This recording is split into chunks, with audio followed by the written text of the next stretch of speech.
పట్టాలు ఇచ్చారు, స్థలాలు ఎక్కడ? సోమయాజులపల్లెలో ప్రజల ఆగ్రహం. ప్రభుత్వం వెంటనే చర్యలు తీసుకోవాలి. బండి ఆత్మకూరు. నంద్యాల జిల్లా బండి ఆత్మకూరు మండలం సోమయాజులపల్లె గ్రామంలోని ఎస్సీ కాలనీలో నిర్వహించిన సామాజిక శంఖారావం కార్యక్రమంలో ప్రజల సమస్యలు మరోసారి వెలుగులోకి వచ్చాయి. వ్యవసాయ కార్మిక సంఘం జిల్లా ఉపాధ్యక్షులు డేవిడ్, మండల నాయకుడు కుళాయి స్వామి, సీనియర్ నాయకులు రామచంద్రుడు, సుబ్బారాయుడు ఆధ్వర్యంలో ఇంటింటా అధ్యయన యాత్ర నిర్వహించారు.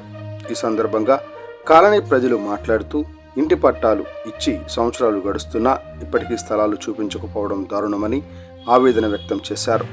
ప్రభుత్వం వెంటనే లబ్ధిదారులకు స్థలాలు కేటాయించి పక్కా ఇళ్ల నిర్మాణం చేపట్టాలని డిమాండ్ చేశారు.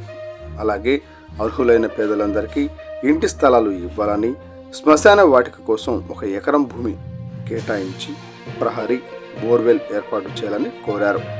డప్పు కళాకారులకు పింఛన్లు మంజూరు చేయాలని, భూమి లేని నిరుపేదలకు భూమి కొనుగోలు పథకం ద్వారా ఒక్కో కుటుంబానికి 1 ఎకరం వ్యవసాయ భూమి ఇవ్వాలని ప్రభుత్వాన్ని డిమాండ్ చేశారు.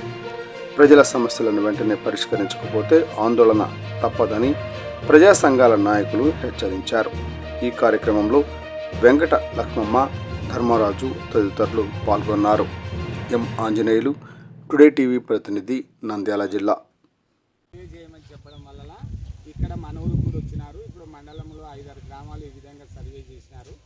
మన గ్రామంలో కూడా దళితులకు ఇచ్చినటువంటి ప్రభుత్వం ఇళ్ల స్థలాలు ఇచ్చింది, పట్టాలు ఇచ్చింది, కానీ ఇంకా పంపిణీ జరగడం లేదు. కాబట్టి మనం ప్రభుత్వం దృష్టికి వెళ్ళి వెంటనే పట్టాలు ఇచ్చినటువంటి వాళ్లకు స్థలాలు చూపించి కొలతలేసి వాళ్ళకు పక్కా ఇల్లు నిర్మించాలని చెప్పేసి మనం ఇక్కడ ఉన్నటువంటి దళితులు కోరుకుంటున్నారు. అదేవిధంగా ఇక్కడ ఉండడానికి వాళ్లకు ఒక కమ్యూనిటీ హాలు అనేటువంటిది కూడా కావాలి. కాబట్టి కమ్యూనిటీ హాల్ కూడా ఇక్కడ సమస్య ఉందని చెప్పి దళితులు చెప్పడం జరిగింది.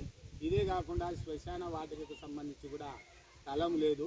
ప్రభుత్వం కూడా శ్మశాన వాటికకు స్థలం కూడా ఇవ్వాలి. ఎందుకంటే ప్రభుత్వమే ఇక్కడ శ్మశాన వాటికలకు అందరికీ కూడా కొనిచ్చింది. కాబట్టి ఇక్కడ దళితులు కూడా అదే కోరుకుంటున్నారు.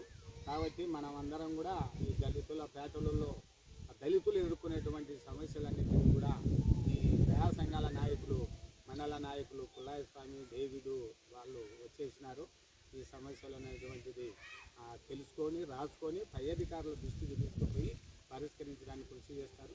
కాబట్టి మన గ్రామానికి వచ్చినందుకు వీళ్ళకందరికీ ధన్యవాదాలు తెలియజేస్తూ మీరు మీ సమస్యలు ఉంటే మీ నాయకుల దృష్టికి తీసుకుపోవాలని కోరుతున్నాను.